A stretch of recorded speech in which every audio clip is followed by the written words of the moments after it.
Hello, friends. I miss you so much. I hope you're all doing well.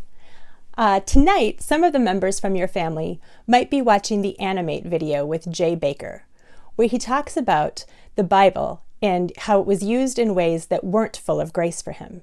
He talks about how the Bible was used as a weapon. Sometimes the words inside were used to hurt him and hurt other people's feelings.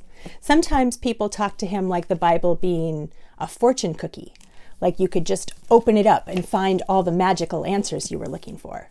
And sometimes people talk to him like the Bible was a fairy tale, like it was a story that wasn't really true. Finally, when he was older, Jay Baker describes that someone showed him grace, and that the Bible and God's love for him finally made sense. So our theme tonight is on grace. Some Christians like to define grace as an acronym: God's riches at Christ's expense, which means that God gave us this grace freely, even though it's not what we deserve. In your own life, you'll have many chances to give and to receive grace. And sometimes you'll choose to give it, and sometimes you won't. I'm going to give you a few examples from my own life, and I want you to pay attention to who could have offered grace, who does offer grace, and who receives the grace. So my first story. When my son Eli was in 4K, I was invited to join him for snack time. And there were pitchers of milk sitting on the table, and children were practicing their independence by pouring their own milk. So when it was time for Eli to do it, his hand accidentally slipped, and he dropped his cup, and he spilled the whole pitcher of milk all over the table, all over the floor. And all of his friends' snacks were starting to get soggy. And I said, "Eli, you need to be more careful." And his little face started to ball up and like it was going to cry. But right away, his teacher, Miss Anita, said, "Uh-oh, accidents happen."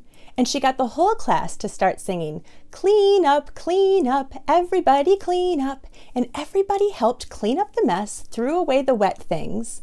They got a fresh snack and everybody sat back down like nothing had happened.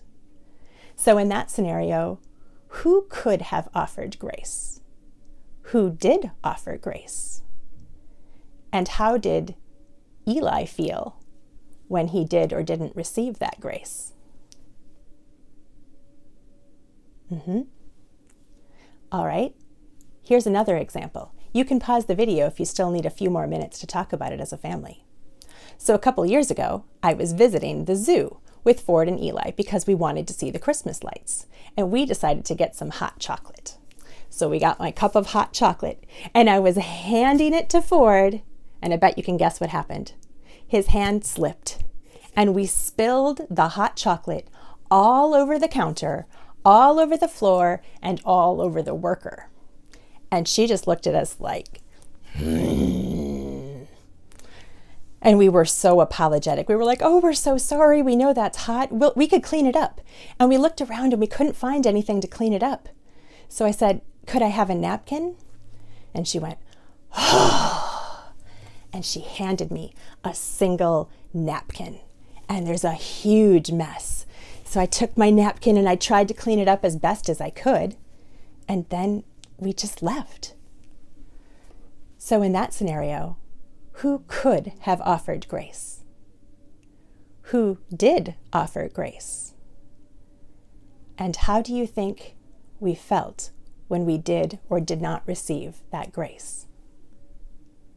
You can pause the video for a moment if you need to keep talking about it.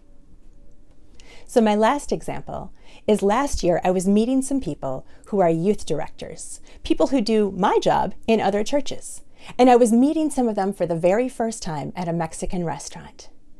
And as I reached across the table to introduce myself to Jay,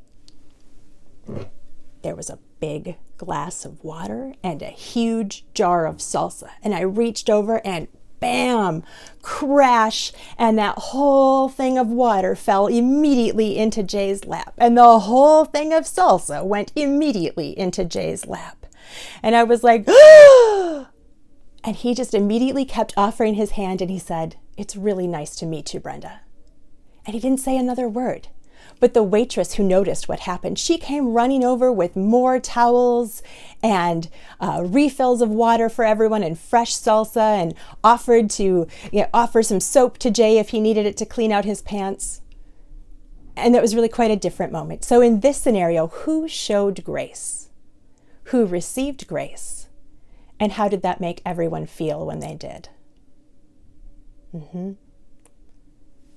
So in just a moment, I'm going to ask you to pause this video, and I'd like you to share with your family a time when you either gave grace or when you received grace. Or maybe you have a situation where you wish that you would have given grace, or you wish that you would have received grace.